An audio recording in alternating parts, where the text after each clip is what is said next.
అందరూ super actors. ఇంతమంది చాలాసార్లు చెప్పడం జరిగింది అది. నెక్స్ట్ ఇప్పుడు శివతో చేస్తున్నాను. నెక్స్ట్ మా శివ నిర్వహణతో ఆ సినిమా కూడా ఇప్పుడు తర్వాత మాట్లాడదాం. వస్తున్నాడు, శివ వస్తున్నాడు, మంచి సెట్, మంచి ఇత్తో వస్తున్నాడు.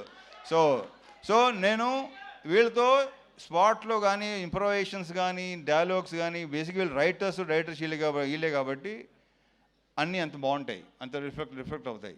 అండ్ ఎన్నోసార్లు చెప్పాను నేను, వాళ్ళు చేసే పర్ఫార్మెన్స్లో 50% చేస్తే విపరీతంగా పేరు వస్తుంది. అంత మంచి యాక్టర్స్, ముఖ్యంగా ఇతను.